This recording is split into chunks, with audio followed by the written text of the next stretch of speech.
There's no place to escape to. This is the last podcast. On the left. From your glade. That's when the cannibalism started. What was that? Man, I'm sitting here on my dog bed. I'm covered in old dog hair. I'm feeling ready to do a show. I'm covered with a fine, thick pelt of hair as it is already. You are. All right, welcome to the show, everyone. I am Ben Kissel. That's Marcus Parks. In a dog bed. That's not a lie. He is in a closet in a dog bed. Puppy head. Bulldog. Bulldog, Henry Zabrowski. And I'm horny like a little bulldog. Have you ever seen a little bulldog? You can pick him up and he's got a little tiny hard penis and you can throw him at a cat. He'll just fuck a shit out of a cat. All right. So today's topic is interesting. We're going back into the world of cults, right? Yeah. Is this correct? Oh, absolutely. Now, this is a fascinating cult, and they are called, it's a huge one, and it's called Children of God. Yep, the Children of God, now known as the Family International, is a far-reaching Christian sex cult started in the late 60s by a then 50-year-old failed Pentecostal preacher named Dave Berg, no relation to the beloved Mad Magazine artist of the same name. And you learned that the hard way. Because originally you sent me a text so excited that David Berg was also the artist behind The Lighter Side in Mad Magazine. You were excited. I knew that Dave Berg was the guy who did the lighter side of it. It's the lighter side of the gas crisis. Yeah. But I knew immediately that it was not my beloved Dave Berg. Now, there are a lot of people that are really upset right now, right? Because the country's still kind of reeling from the election. But no matter how upset you are right now, at least you're not a part of an organization that you were born into where you're forced to have sex with your own aunt. Well, you know. There's a lighter side, Dave Berg. Oh, that's the lighter side? Yes, having fun with it. Having fun with 2016. I like the bulldog lighter side. Uh-oh. Now, over the years, as Henry said, the Children of God cult became embroiled in a number of sex scandals involving incest, religious prostitution, child abuse, and pedophilia. They have since reformed and now operate as a fairly respectable French Christian cult, but its beginnings are beyond sinister. Okay, just one question. Religious prostitution? Does that mean all the prostitutes dress like nuns and they hang out on the street corner? I'm serious, what is religious prostitution? Trust me, we will get into flirty fishing on the next episode. Yeah. There's a lot of flirty fishing going on in this country, but mostly it's between uncles and their poor nephews. If it has anything to do with what I know for a fact the Mormons do, which is a thing called soaking, it will be disturbing. Soaking? What's soaking? Soaking is when you simply put your male genitalia inside of a woman and you just sit. You soak it like it's a businessman who's in Japan selling making a big deal, and he wants to go to sauna. Where I am from up north, we call that steeping. Oh, I did colloquialisms. Now, the founder of the Children of God, David Berg, was just another in a long line of people who either belonged to or were leaders of fringe Christian sects. Berg's earliest ancestors in America were a trio of Jews who converted to a Mennonite sect known as the Dunkers, so named because they preferred to nearly drown their congregants during baptism. Also, not to completely interrupt, but have you ever had an apple cider donut made by the Amish community? Only good thing they do. And furniture as well. Furniture as well, and quilts. Hand of God. I have to say, I just had a terrible flashback. Of course, I grew up evangelical. We know that. I got dipped in, I believe it was Iverson or Jordan Park, and I was so fat I wore the white shirt because I was like, they're never going to see my boobs now. And I got dumped by Pastor Matt. I come out of the water. They laughed at me. They laughed at my boobs. And you know when you wear the shirt, your belly button becomes larger than it actually is. It looks like you can go spelunking in it, and they laughed at me. Oh, yeah. All the fat kids tried that. We call that the swimming pool fallacy. Swimming pool fallacy. I did that throughout I told that story before about how I used to wear the shirt in the pool, and then they used to make fun of me relentlessly, and then they pulled me in the shower and stripped me nude and all made fun of my penis. And that's how Henry Zabrowski knew he wanted to be president one day.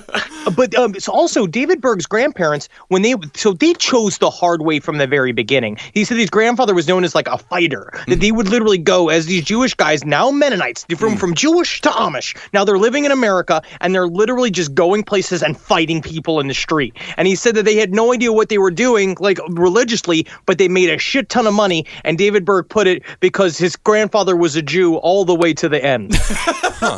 David Berg is a great man. You guys are really going to love David Berg as we go through these episodes. Yeah, and Berg's grandfather, John Lincoln Brandt, was a Campbellite, which was a movement that looked to return the church to a purer time before established church doctrine, avoiding what they called, quote, churchianity. Huh, that's an interesting term. I kind of like it. Yeah, churchianity meaning that they are more beholden to the church than they are to the Word of God. Yeah, their big fancy church talk where they don't have sex with their children and don't have sex with their sisters and brothers. Interesting. I mean, I sort of took it the other way. I thought they would be against the institution, but pro only the biblical word. Yeah, that's exactly what they are. Oh, that is what it is. Yeah, okay. yeah, But they're doing the flip reverse of biblical words so deep that even Jesus Christ is just like, I'm going to kill myself again. I'm going to come back just to kill myself again, just so that you guys can get a bit of a redo, because there's some kind of, you guys are going off the fucking campus here. But then when you actually do read the Bible, you can pick out some very creepy passages, and I would think Jesus must have quite a few Stephen Urkel moments. Did I do that? He's like, why are you having sex with your niece? Right here, sir. It says you can. Did I do that? He's just in heaven right now, fucking the hole in his hand over and over again. Berg's mother, Virginia Brandt, was a radio evangelist and traveling preacher who made her name during the Pentecostal revival that took hold during the early part of the 20th century, which was big on fire and brimstone, speaking in tongues, laying of hands, what they called old-time religion. But it's interesting because this was like newfangled at the time. This was like the hip, quote-unquote, hipster religion where they were putting a lot of passion and intensity into Christianity, and also ladles and ladles of horseshit. Right. Yeah, Virginia's hook came from an accident she supposedly had in which she was thrown from a horse and buggy, broke her back, and was bedridden for 5 years. And one day, miraculously and without explanation, she rose from her bed cured and was thenceforth known as the Miracle Woman, telling her tale of divine healing. And she took her story, which she called From Deathbed to Pulpit, and became one of America's first female evangelists and hosted a fairly popular radio show that she called Meditation Moments. I mean, she definitely made the best out of a terrible situation. Why couldn't James Caan do the same thing from the film Misery? You know? I mean, he was just lying there like a whiny ass. Well, the only problem was that was all bullshit. None of that happened. Yeah, none of it happened. Years later, one of David Berg's daughters revealed that during the time she was supposedly bedridden, she was actually down in Fort Worth attending Texas Christian University. Which is actually a more inspiring story. Yeah. She was in college getting her master's degree, but the problem was that she was having a child at the time that went on to disown them because she grew up like basically immediately became an atheist like some kids do and saw through all of their horseshit and was like, what are you guys talking about? And they kind of exorcised her from the family. So she used that story to cover up that whole birth of a child. Yeah. Well, she didn't just use it that. I mean, David Berg, I mean, in other words, justifying a lie in order to get people to believe in Jesus' word, that was in Berg's DNA. I mean, these people are no different from Bigfoot hunters who fake dead Bigfoot bodies because they know in their hearts that Bigfoot is real. They absolutely know that Bigfoot is real, but they don't have any real proof, so they make some shit up to get people halfway there. And if the ends justify the means, it's all okay. Exactly. Now, David Berg's father, his name was Hjalmar Berg. What was that? Hjalmar Berg. I'm sorry, what? Hjalmar Berg? Hjalmar Berg. His first name was Hjalmar, last name Berg. Is he a talking couch from Pee Wee's Playhouse? It does sound like it. Hjalmar Berg. It does sound like a piece of furniture from IKEA that has come to life. It does. He was a poor Swedish immigrant who, before coming to America, made extra money during the Swedish summers performing musical numbers and acrobatic routines in a wandering minstrel show. Now, this is going to be one of your racist minstrel shows. This show is going to be lots of kicking and dancing and jumping and oof, it seems my trousers have fallen around my ankles. Oof, is there a child who's giving it the sick? Oh no. No, Jalmer, I slapped my own hand. Slapped my hand? Most nutty shit, Jalmer. And that is if Charles Ing was born a Swedish man.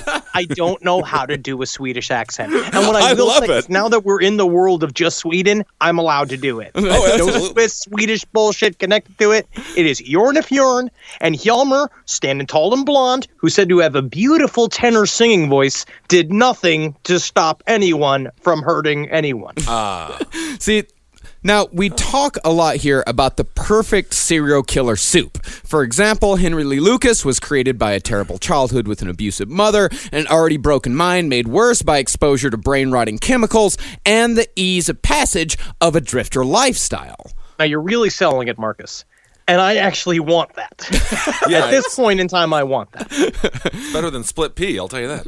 So when you combine David Berg's ancestry with the first 50 years of his life as a failed charismatic preacher and add in the naivete of the hippie movement, David Berg was the product of a perfect cult leader soup. It's very interesting how we see that's true, that there are a certain number of factors that completely work out for a cult leader. And a part of it's having a period of time with a lot of this shit going on. And now what we know is that it was in the 1920s in America, the 1960s in America, and then also with the 70s, 80s in Japan, right? The perfect fertile time for people that have lost themselves. They're a part of a new generation. They're looking for somebody to talk to. And all of these weird side religions are getting mixed together. And that's where someone like David Berg, who's not necessarily great on detail work, but great on broad strokes, is good at taking a bunch of religions and smashing them together and allow you to have sex with your children. It is unbelievable. I mean, my parents, they turned to Daystar. That was their Christian cult. They were all over the place. And the irony is, it was the children, this was their rebellion against their evangelical or Baptist, whatever parents. Oh, yeah, and we'll definitely get into the whole rebellion part of it. Now, as far as David Berg himself goes, he was born in Oakland, California on February 18th, 1919. In a letter to a friend of hers, Virginia said about baby David, At first, he was a fat and robust little fellow, but I overfed him. I had such a quantity of milk, and he developed bowel trouble. Mrs. Zabrowski? No, I told you my thing. I couldn't suckle out of my mother's tit because I had weak cheek muscles. Right, like a little piggy. I had to drink. My mom had to milk herself into a cup, and I'd have to drink it out of a straw. They thought I was gonna die of malnourishment. Oh, I think if I was a doctor, I would have said, Mr. Zabrowski, you just have the world's fanciest boy. Only out of a cup will do. I'll have it in a highball glass, thank you. And don't be slow about it. A little spank for you. Here's $1. I found it in my diaper. Now, the reason for writing the bowel trouble letter was that Virginia was claiming that a faith healing had taken place here. She said a local healer had come to see the constipated baby, done his work, and the very next morning, David had his first natural bowel movement since his breast milk-induced sickness began. Nothing would please me more to go back to childhood where I'd be praised for taking shits again. Oh, my God. It was so nice. Is there a chance this person just accidentally sat on David and then he shat and he's like, he's been cured? Just rolled him back and forth on top of like a pizza tray. Looks like we made a Tootsie Roll. Congratulations, David. It wasn't until after David was born that his family threw in with the Pentecostals, which in the 20s was just starting to gain steam. Now, Pentecostals, for those of you who don't know, are the snake handlers, the faith healers, the tongue speakers. These are the people that really, really get into it. And have either one of you guys ever been to like a Pentecostal or Foursquare church or anything like that? I got kicked out of Christian school in 3rd grade because I couldn't speak in tongues, and that was an early indication about how I wouldn't be able to improvise, and it really made me, not do well at the People's Improv Theater during those classes. It was horrific. I mean, speaking in tongues, all you have to do is like the Try it.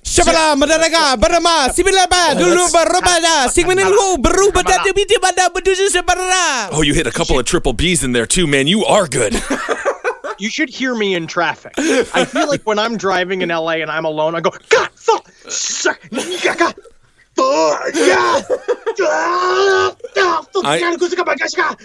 I have driven in traffic in LA with Henry many times for many hours, and the things that I heard could end his career.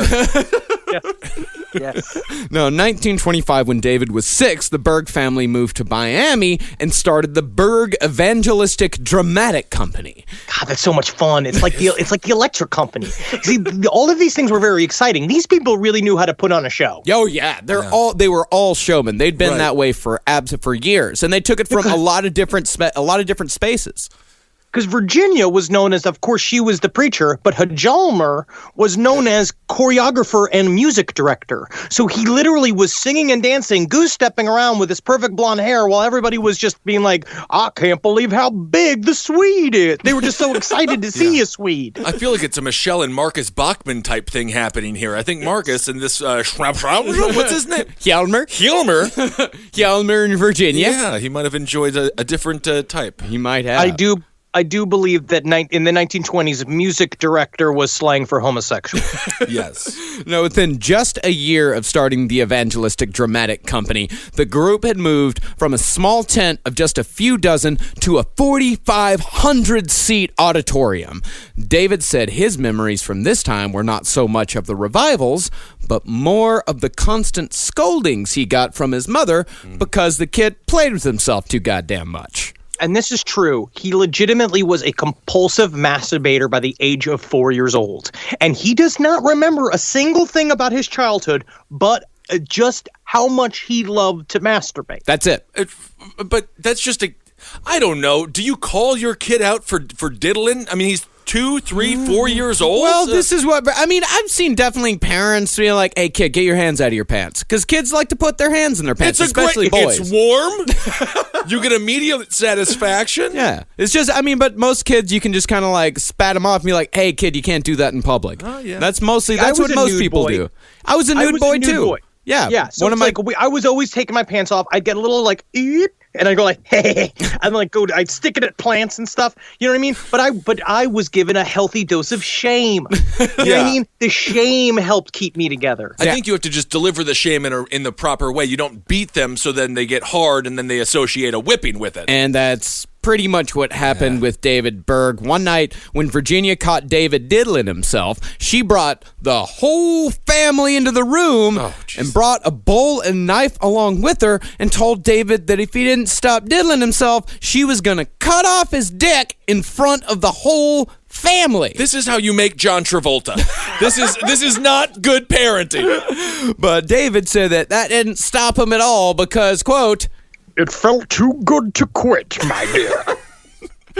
He also told a story unconfirmed that he had a Mexican babysitter named Maria who, quote, used to suck me to sleep for my nap every afternoon. God, I do like the idea of him being 4 years old and sounding like Christopher Lee. Maria, come closer. How am I supposed to take my nappy without my baba?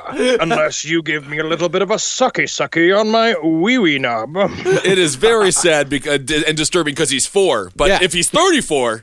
I mean, it's criminal.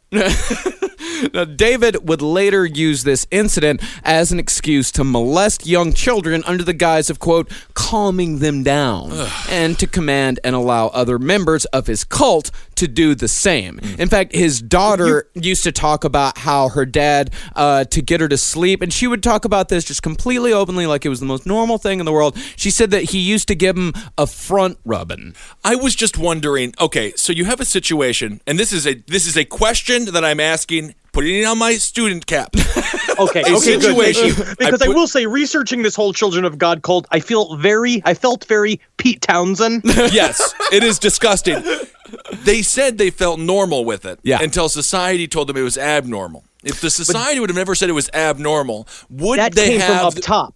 That came from David. David told them that society told him that was supposed to be abnormal. And now we're normalizing it. Now you're going to hear the term normalizing a lot now because of Donald Trump and all this stuff. But that's the idea, right? It's making it banal, making it every day, making it be a thing that we're now going to get used to. He said that there was nothing wrong because he experienced sexual activity as a child and he liked it, but mostly just because he probably is a sociopath or psychopath.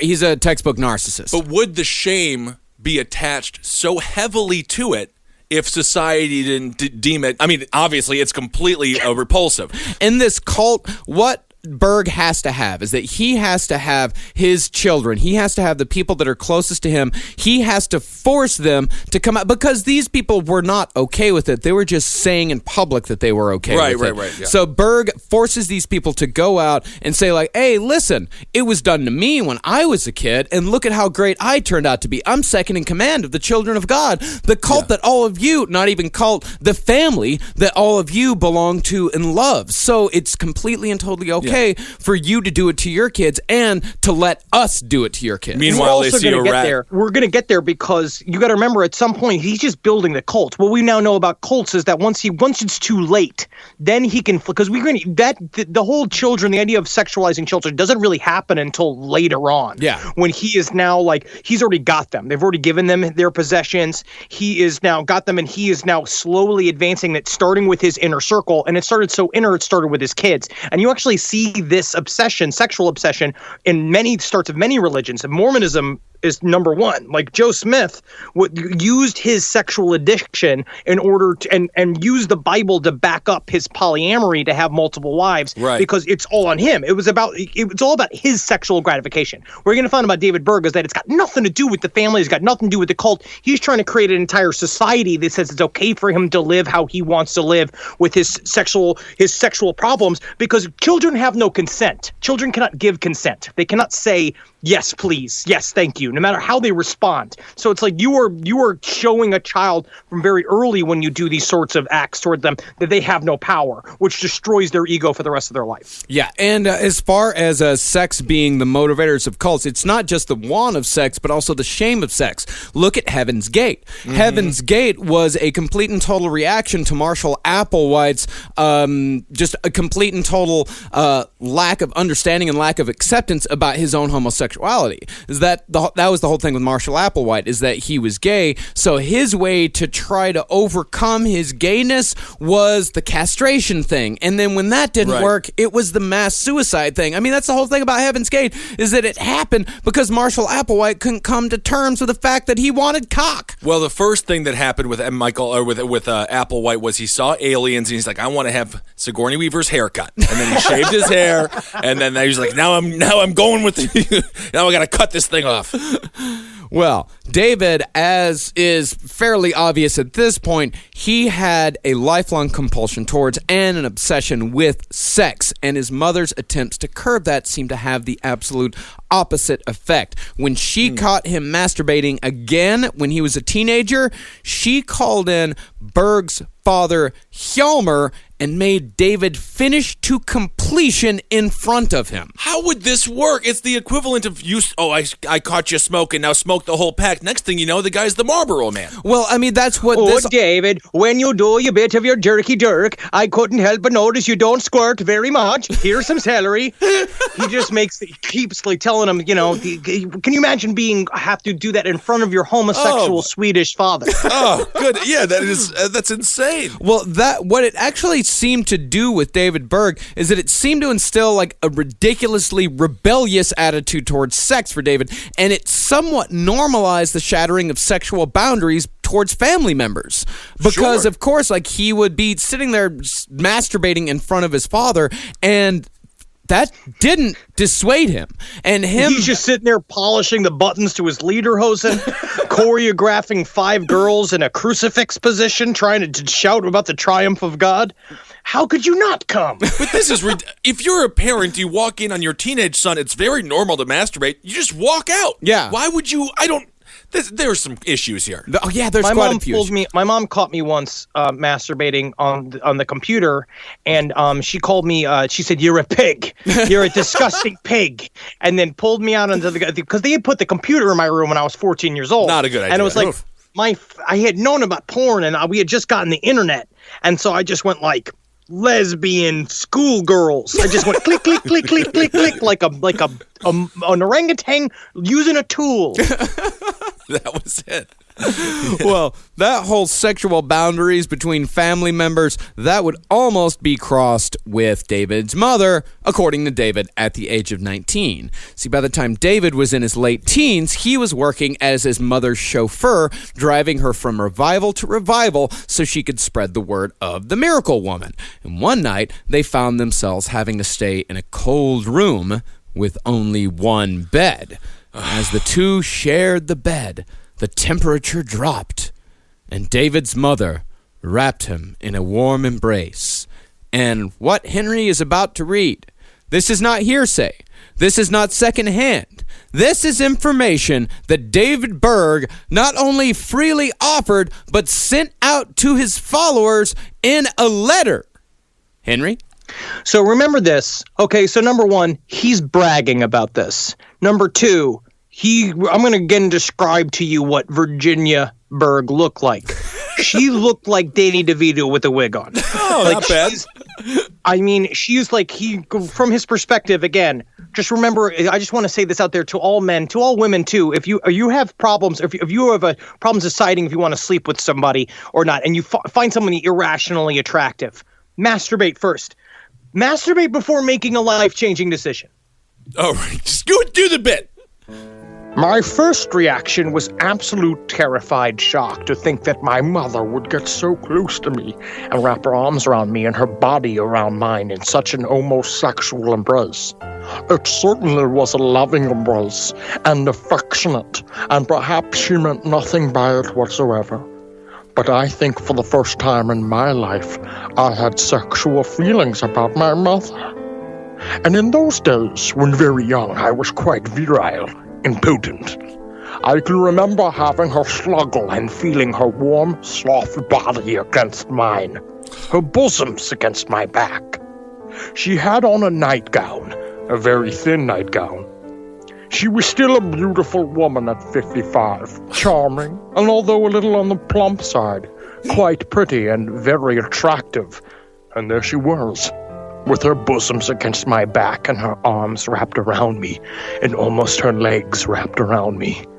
I suddenly got quite an electric sexual jolt that I had never experienced before, and I was almost immediately erect. Perhaps if I had not been so conservative and extremely narrow-minded in my theology and religion at the time, and so absolutely frightened of my mother's seeming abandon at the moment, I might have been a little more responsive. Perhaps I could have satisfied both of us and our mutual tremendous sexual needs. It could have developed into a beautiful sexual relationship. Jeez. All right. I mean, now my question is that who's hard now? Because I know. Well, I know. I incest did is want like to a ask, thing. but I didn't even want to ask though. I don't think we should even go down that road, because if you are, then thanks for listening. And if you aren't, that's good. I got a feeling if we ask David Berg the question that Henry's been asking everyone on last stream on the left, how much money would it take to have sex with your mother? I think that I will take $1 simply for the Jimmy hat. I think David would take one of those $1 ceremonial fees. I think so too. All right. No, but he didn't do this it, so he did show some restraint. He didn't Yeah, do he didn't rape his own mother. Yeah, you're Yes. right. So, I mean, I'm just, so that is good. That's a positive. Now, with World War II raging and David not wanting any part of the fight, naturally, he became an ordained minister and conscientious objector in 1941 and met his first wife, Jane Miller. 2 years later, they married and had 2 children, Deborah in 1945 and Aaron in 1947. David was appointed to be a minister to a struggling church in Valley Farms, Arizona, but was run out of town amid rumors of a sex scandal that, to this day, remain a mystery. David said he left because he wanted Native Americans to attend the service, but the town refused, and he left Obviously. on moral grounds. Oh, I see. David tried so hard. You know he tried so hard. This is unbelievable. So this disgusting human being took the moral high ground against fighting the Nazis, and then he went to, what was it, Texas? Arizona. Arizona, and pretended like he was too open-minded for the church? Yeah. What a jerk. Now, excuse me, your name is Chief Running Bear? So lovely to meet you. Remind me, I couldn't help but notice your daughter Yes. is so young and sweet. She is 14, yes. 14. It's almost a spinster in my age. You know what I mean? I would appreciate it if you stayed away from my daughter. I want nothing to do with your daughter. I want you nothing whatsoever. I was wondering if you wanted something to do with your own daughter. These are the deleted scenes from There Will Be Blood. Drink your milkshake and make love to your daughter. It always seems to go back to that in some strange way. You can find a segue into it no matter what we're talking about. Now, after he got run out of Valley Farms, he worked under a faith healer named Orville Jaggers, but that didn't work out. These aren't names, and these aren't people. I don't believe any of this is true any longer. Well, you've never met a guy? Orville Jaggers? No, because that is a make-believe name that you tell the cops when you know you're on the lam. What if that was what the original meaning of the song "Moves Like Jagger" came from? Maybe. Now, after Orville, David moved on to an evangelist named Fred Jordan, who had founded the American Soul Clinic, which was a missionary training school. And David spent 15 years with Jordan working under his shadow, just as he had worked under the shadow of his mother. And a falling out came in 1966. And David, now almost 50 years old, took his 4 kids on the road as the Berg Family Singers, which was another failure. See, a lot of cult leaders are miserable failures before they find their calling. See, Berg was a failed preacher. If you watch the documentary Holy Hell that's on Netflix right now, it's fucking awesome. You'll see that the leader of the Buddha Field cult, Jaime Gomez, who rechristened himself Andreas, was a failed actor. Yes. And in gay porn as well. Yep. And Charles Manson was just an all-around failure. David Koresh? I mean, David Koresh, he was pretty much a failure. He was pretty much a failure. He got in on it early. He was a religious career man. Yeah. You know what I mean? So that's where David Berg is really interesting, is that because he was a religious career man, but he was just no good at it because his time just wasn't right. But also we're going to look at there's the other thing that's very similar to serial killers in this respect, which is, you remember how we talked about the reason why a lot of serial killers go active in their 30s? Because the idea is that at some point society looks at someone who's in their 30s and says, like, you should have a family, you should have a house, you should have some semblance of a career going together. And a lot of times serial killers have nothing. So it almost is like it becomes their new job. It becomes like a thing like, oh, I can do this. Yeah, so a lot of these people really are, like, for most of their lives, they're failures. They're not actually doing much. They're not doing what they feel like they should be doing. But Berg was actually about to catch his big break, but not before he had to live under his mother's shadow one last time. See, God, you know how much he liked that, though. Oh, of course, yeah. So He just wished he was living under his mother's fucking panties. So Virginia Berg was retired and living over in Huntington Beach in Southern California, right outside of Los Angeles. And Mama Berg couldn't help but notice all of the rudderless hippies wandering around with no particular place to be and nothing in particular to do. Right. So Virginia started handing out peanut butter sandwiches to the aimless youth of a hippie culture that was already dying. And once those hippies were in her buttery embrace, she told them about the word of Jesus. I spent a week covered in peanut butter. It does not bring anyone closer to you. Oh, definitely not. It would be fun, though. Oh, it would be fun, yeah. Now, this is the main problem with being too open-minded. I'm down with being open-minded in general. As you can imagine, I'm fairly open-minded when it comes to things I believe in. But you just can't be turned on to Jesus Christ because somebody gave you a fucking peanut butter sandwich. If you're tripping nuts, though, it sounds like this chick is Jesus. That's all. That's the only thing I want from my Lord and Savior is a peanut butter sandwich. I don't even need the jelly. I tell you what, I fucking got a lot less for my fucking Catholic church than a peanut butter sandwich. I didn't even get molested. That's sad. David Berg rejoined his mother in Huntington Beach in 1968, changed the name of his kids' band from the Berg Family Singers to teens for Christ and set them to performing on the beaches of California. And when Mama Berg finally died, David was 50 years old, and he said that at that moment, his bitterness turned into a voice for revolution. Now you're going to see. So literally, his best time, literally the best part of his life was after he was 50 years old. Yeah. You need to remember that, guys. As that if you go out there and you're struggling in your 30s, sometimes it takes you 50 to figure out how to run your cult. He's kind of like a Bryan Cranston. That's true. It's kind of the Pentecostal days. That was like his Airwolf, the Huntington Beach time. That was sort of his, you would say, his Malcolm in the Middle. And then eventually, the Children of God, that would be his Breaking Bad. I like Malcolm in the Middle more than Breaking Bad. I'm gonna say it. I like the kid in the wheelchair. Why are you so weird? He's great, and I think Malcolm. Well, I mean, what a and. Are you saying a tour de force, huh? Yes, and I love the kid, and I love the little. And the, you know the what's youngest also kid. one of my favorite parts about Malcolm in the Middle? None of the parents fuck the kids in it. Not once. Not once. See, David Berg's movement was just one of many that were taking advantage of the disillusionment of the hippies in the late 60s. A lot of these people had come out of the good times feeling empty, and a lot of them decided the only thing that could fill the hole left behind was Jesus. If you're asking yourself, if you Jesus could fill that fucking 9-inch, fucking 3-inch around fucking hole inside of each one of us. Boom, boom, boom. Just fucking raggedly filling that hole. Like a jackhammer.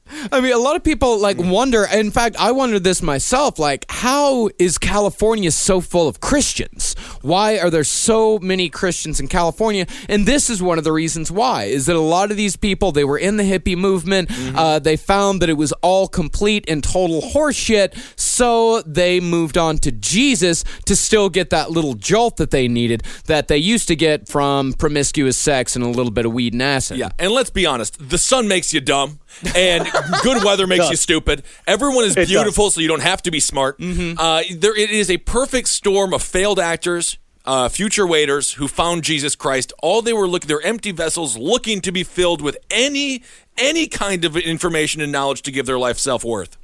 There's literally nothing more gullible or sellable than a failed actor. Nothing. See, You could take a failed actor and you could turn him into anything. You could break him down. This is who MK Ultra should have been using, because those fucking actors would have jumped right into fake being child prostitutes in a fucking second. Oh my God, the CIA is like, oh, we've got to give them drugs. No, you have to be a manager who gives them a motivational speech about how great it is to wait on the wealthy, and then boom. Have you ever been in the service industry? Yeah. The pre-service speech is like, we're out there. It's like Patton, Yeah, dude. telling the troops to go to war. Yeah, I worked at Joe's Crab Shack. You should have heard the bullshit that guy told us before we went out to dance to the Austin Powers theme song. You need to put everything you have into the chicken dance. If you don't put everything you have, then you are doing a disservice to the Joe's Crab Shack name. They say the next frontier is space, but many scientists say that the next frontier is the ocean. Now, also remember, conch fritters are 4 for $9 today. Whoa! Did you just say 4 for $9 today?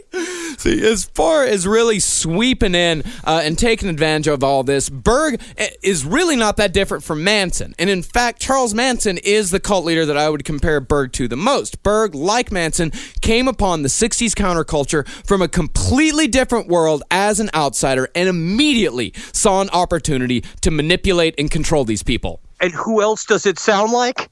Outsider? Talking to from the coming in, the opportunity to manipulate broken people. Alex Jesus Jones? Christ. Are you talking about Alex Jones?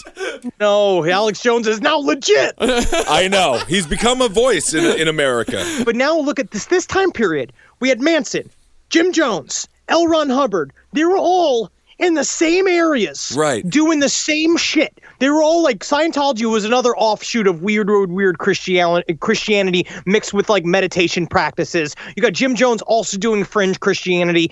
Everybody is getting into it business. Yeah, and it's all in California. If I could go back in time, you're talking to a 1950s father yelling at his son for growing out his hair.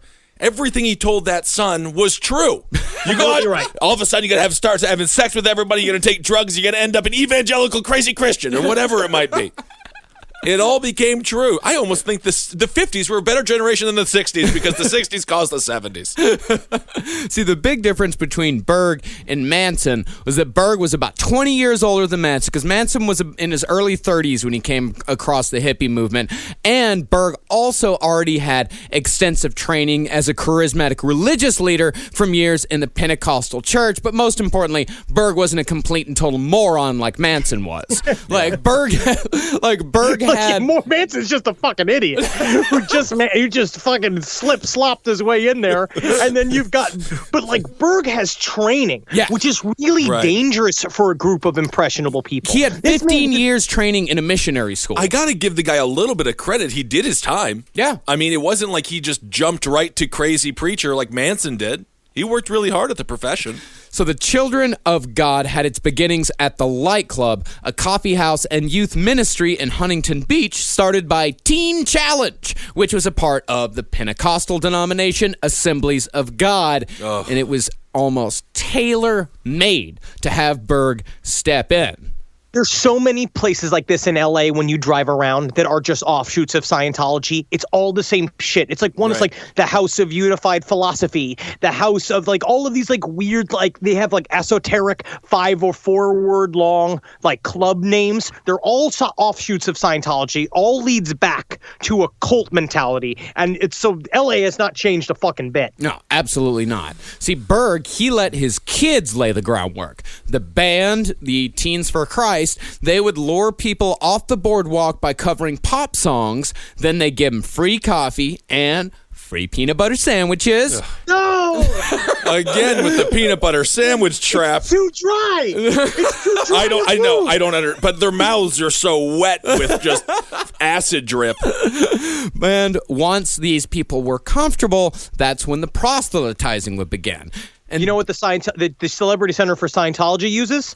They play Major League on a screen outside of the Celebrity Center once a week. Wait, Major League, the Charlie Sheen movie? The baseball movie?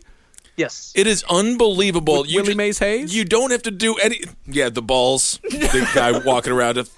it's so easy. You just give them a little bit. You just make them feel mildly comfortable. Yeah, it's a very common tactic among cults. They lull in vulnerable people into a place of comfort and belonging, and once that person feels like they finally found a group that understands them, it's usually after like a couple of days. The Hare Krishnas were really good about this. They'd go up to people that looked lost, that looked a little bit sad, and they'd say like, "Hey, brother, what's going on?" They'd start having a conversation with them, and then they'd say like, "Hey, listen, we're all going up to this retreat in the mountains for a couple of days. Do you want to come with us? You got anything going on?" And these people, they're very lonely, they're very sad, and they got nothing to do. And also, people were a lot more trusting back then, and they'd say, "Sure, let's go and check it out." You know what that sound is? What? That's the sound of fish in the boat.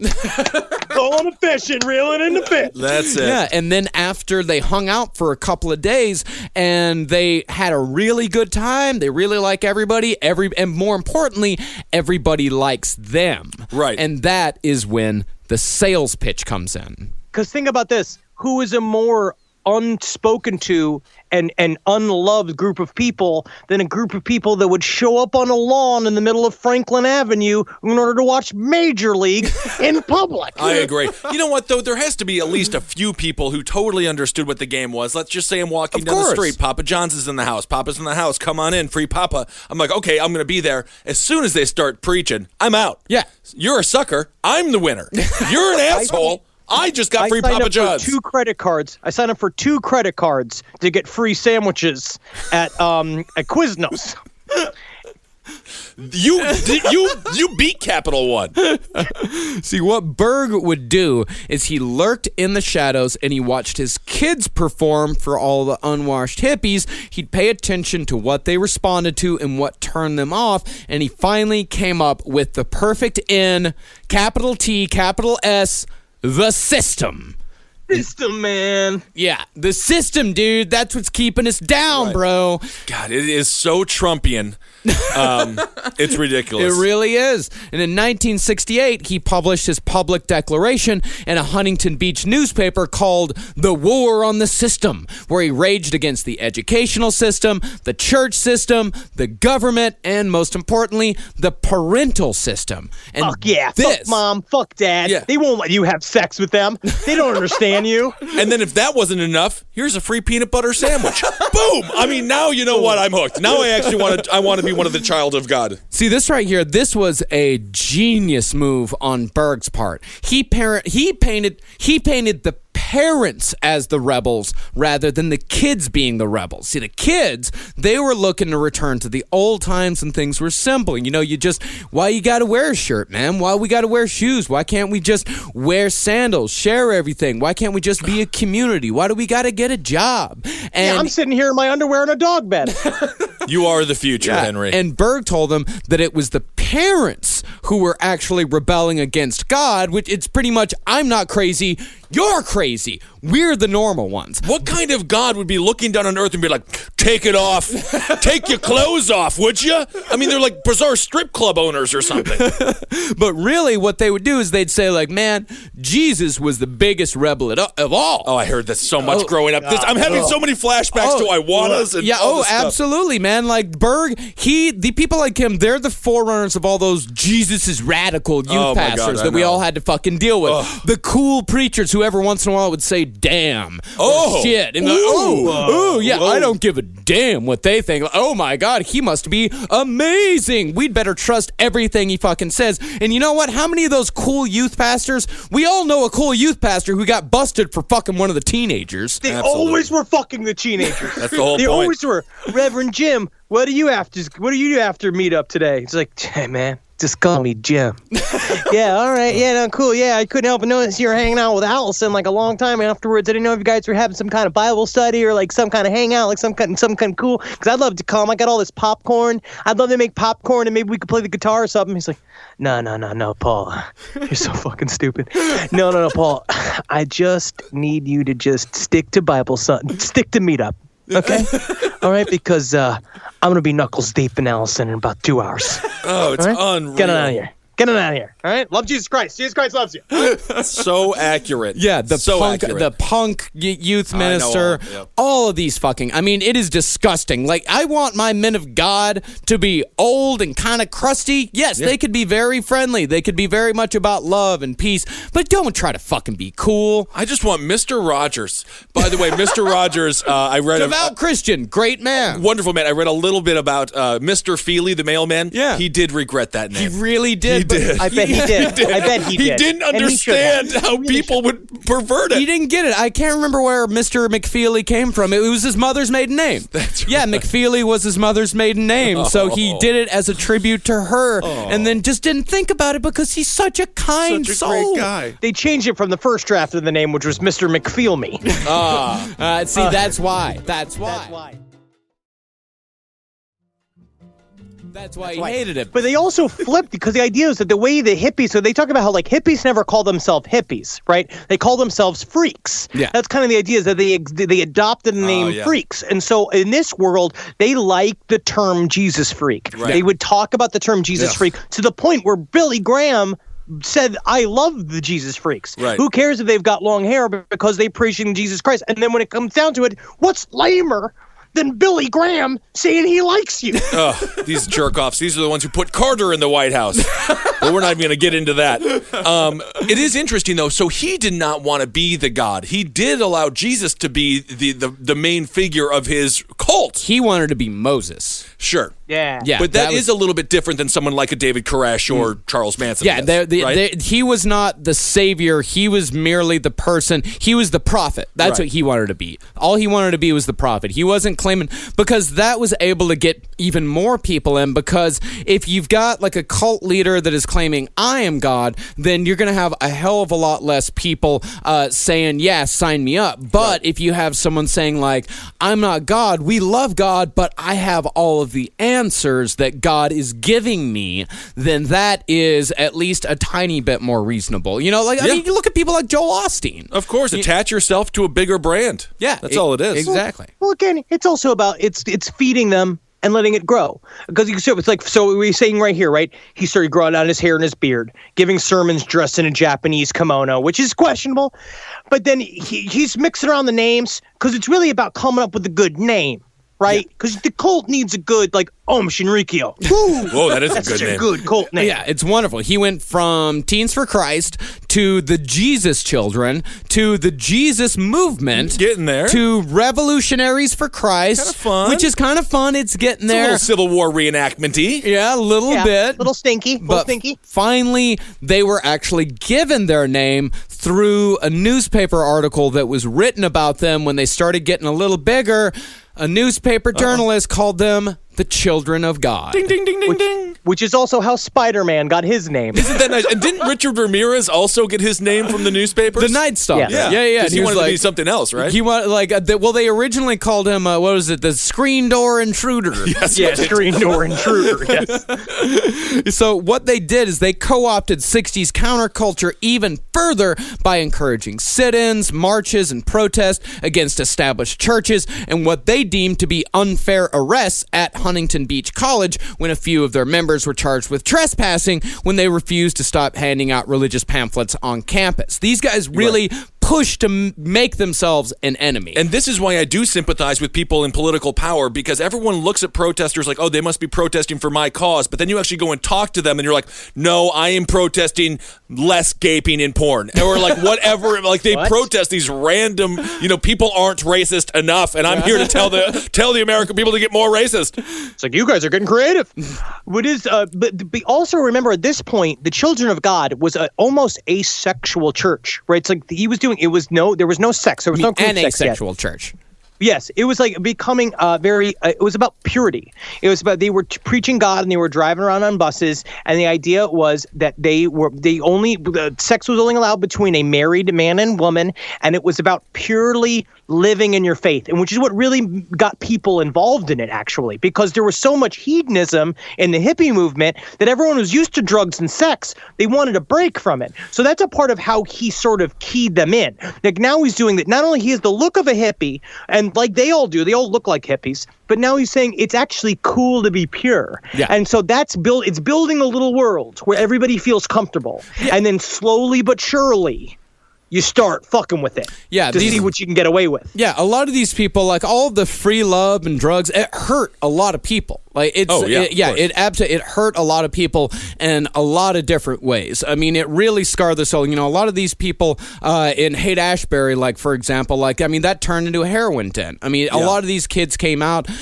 They came out and they were homeless. A lot of them ended up in prostitution. And not only that, but if you're fucking somebody and you really dig them, and all of a sudden they start fucking somebody else, saying that it's free love.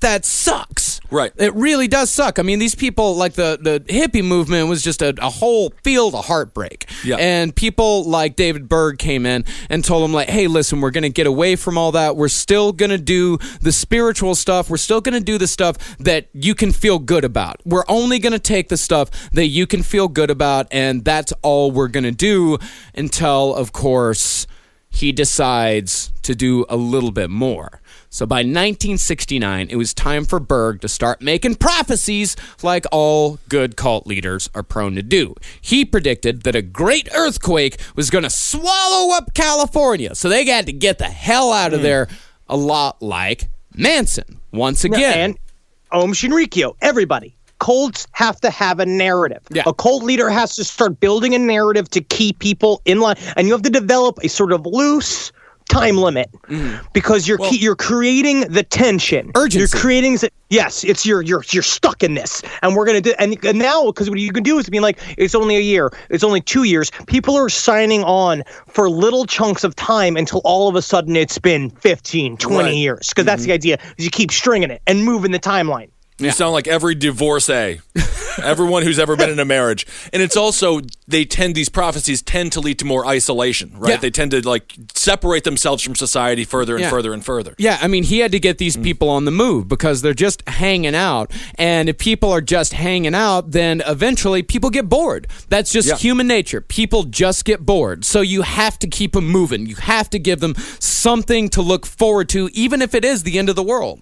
they get bored, and also they are connected to society still. So there's still judgment. They're receiving judgment probably from friends and family, from places where they go to. They are now being known as cult members. They're being talked about behind their back. And he's also seeing like the TV. Everyone's watching TV. They're starting to maybe think, well, maybe this is not normal. Maybe groupthink, which is always bad, is bad. You know what I mean? It's just like they're starting to think. And then so he needs to like, no. I need to bring them just into my hands. Yeah, and not only that, but parents are starting to notice as well. Parents are starting to get real worried about all of these cults, extremely worried. So in 1969, Berg left a small congregation behind in Huntington Beach just in case the earthquake did not swallow up California, and that was the beginning of his many colonies that would, over the next couple of decades, dot the entire planet. You guys don't even know just yet the huge, gigantic scope of this cult. So Berg fled to Arizona with about 50 followers, comparing his trek to the Israelites' wanderings in the wilderness, and here they formed into 12 groups modeled after the 12 tribes of Israel, and the Children of God began their organization in earnest. These guys must have been so fucking annoying. Apparently, they would pull in 2 or 3 school buses deep. And the idea is that, number one, they did not pay for anything. So everything had to be donated. They didn't have any cash, or they would take one credit card from one family member's like cousin or uncle or father, and they would pay for a bunch of shit. They would roll in, and then their big thing was proselytizing. They would come in and immediately evangelize everybody around them. It must have been so, like, you see, because they're also pretty attractive. They're young, like hippie people playing guitar and all this shit. It's like, man, must have been so lame when they showed up. I mean, most cults are attractive. That's the amazing thing, is that these people, what they do is they bring in the attractive people. They really, like the Manson family. His whole thing was getting cute girls and getting people to bring them. He used to get cute girls and then have those cute girls bring more people into the fold. The Buddha Field cult, their whole thing was beautiful people. That was the hottest goddamn cult I've ever seen in my life. The hottest one? Yeah.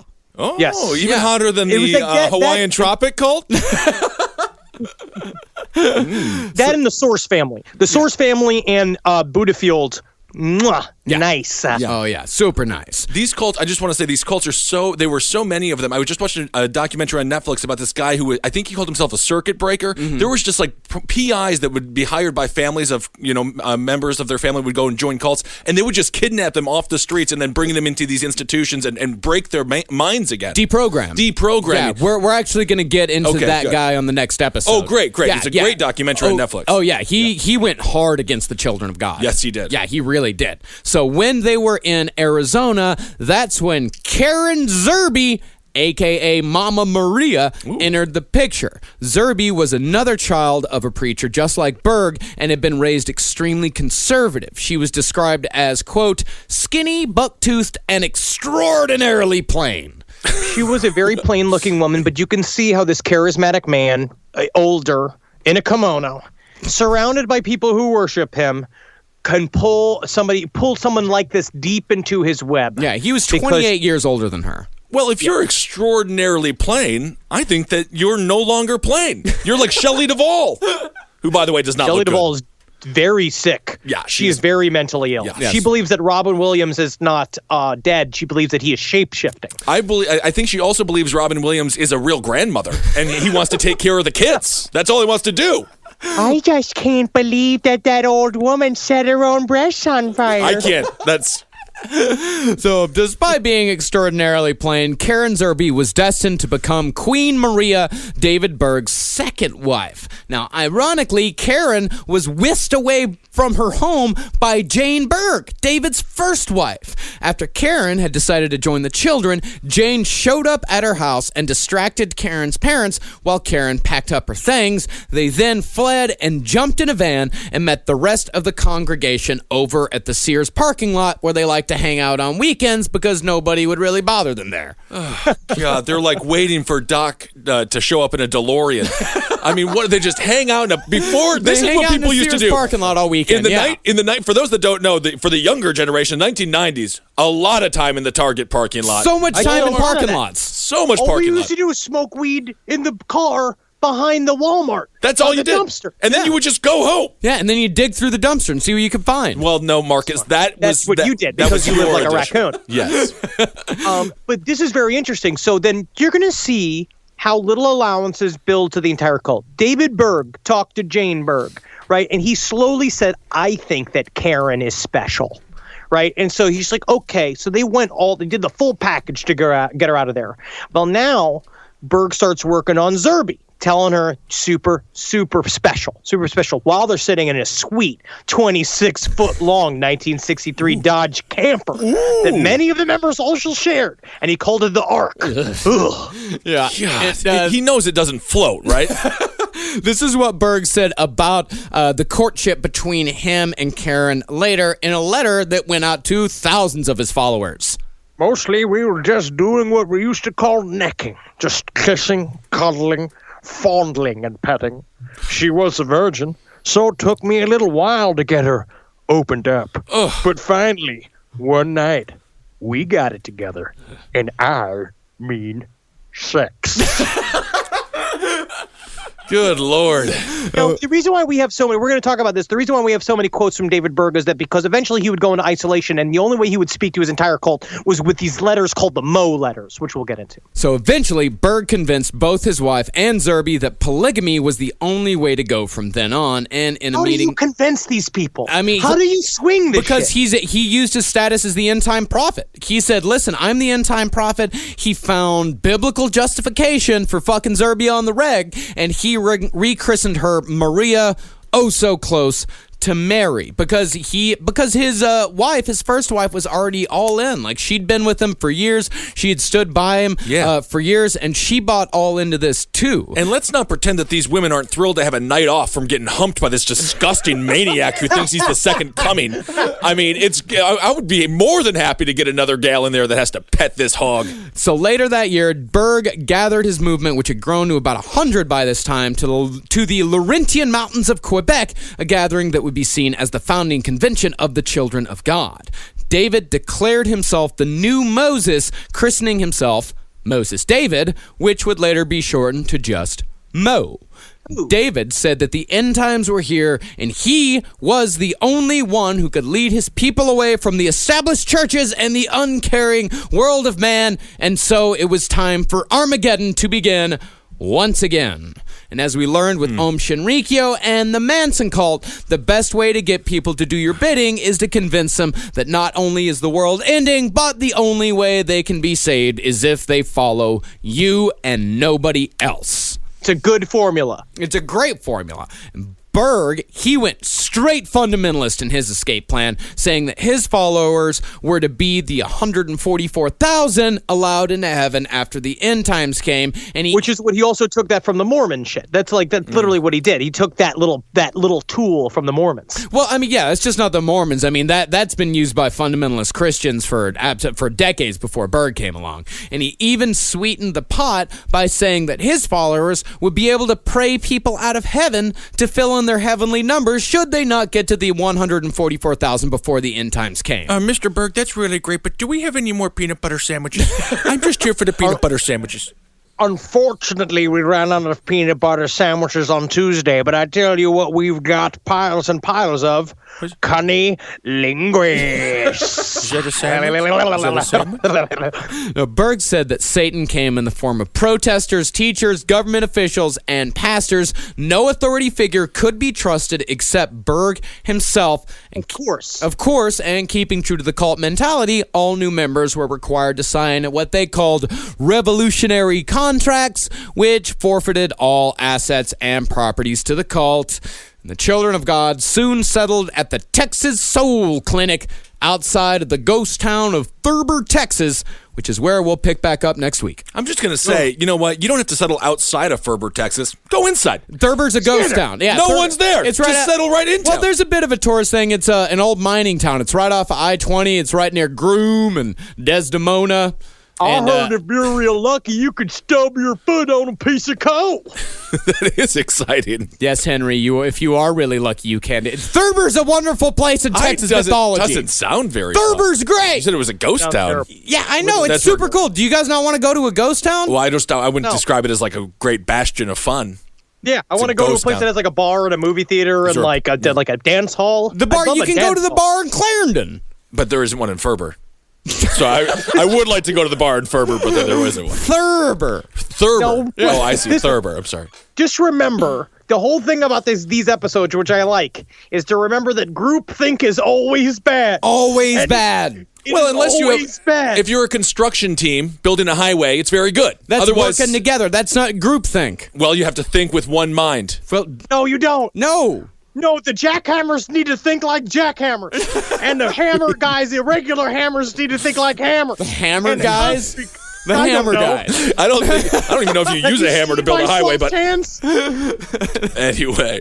All right, so the Armageddon is upon us. Yeah, the Armageddon is upon us. They Oh, have my goodness. set up their first official settlement. And next week is when we're really going to get into the absolutely disgusting stuff like flirty fishing. And then the week after that is when we're going to see murder. So this is the most innocent of the three parts. Easily without the a most doubt, innocent. right? This is just By telling you far. who these. This is just telling you who these people are, how they operate, and what they do. And this is, and we've never really covered a full-on Christian cult before. I mean, all the rest of the guys we've covered. I mean, Waco, that was more about the government's response to it. Om Shinrikyo, they were more like they were a sci-fi cult. The Manson family, they were a Manson cult. But I think it is important for us to really go through these Christian cults, and especially now, cult mentality, because cult mentality is big now on every side. Literally, it's just like lynch mobs are everywhere on every part of our landscape in America right now. And at this, it's bad. It is always bad. Yeah. Stay individual. Stay an individual. Everybody, be an individual. Well, I mean, Think for unless yourself. if someone offers you a peanut butter sandwich, hear what they No, have to say. no. Just hear what they have to say. That's all I'm Never saying. do it. Don't even listen. Don't listen because, the sweet temptation of a peanut butter sandwich. Thank you guys so much for listening to this recent episode of Last Podcast on the Left. Thanks for supporting all the shows here on Cave Comedy Radio. Let's see, we got Roundtable of Gentlemen. That's a very fun show if you want to get, just hang out with us. Poopgate's back in the news, apparently, and Mattress Gate is currently, Mattress Gate's big right now. Mattress Gate is... Mattress Gate is big, and I was the one who technically provided the evidence that started the whole Mattress Gate thing again. And I gotta say, I'll give you $200 to give the mattress if we could mail it to Donald Trump. I think that would be a campaign contribution that might be, maybe now legal. Speaking of Donald Trump, Abe Lincoln's Top Hat, we were just on the new and noteworthy part of iTunes. So that was so nice. We're on the front page of iTunes. Thank you guys so much. We beat Glenn Beck. Yeah. Speaking of cult leaders, who now wants to sort of backtrack on the cult that he started. Oh, But- did you see that picture of him with the little the trilby scarf hat and the glasses. scarf and the glasses? God, it's special. He's really having a good time. He is. So thank you so much for supporting the shows.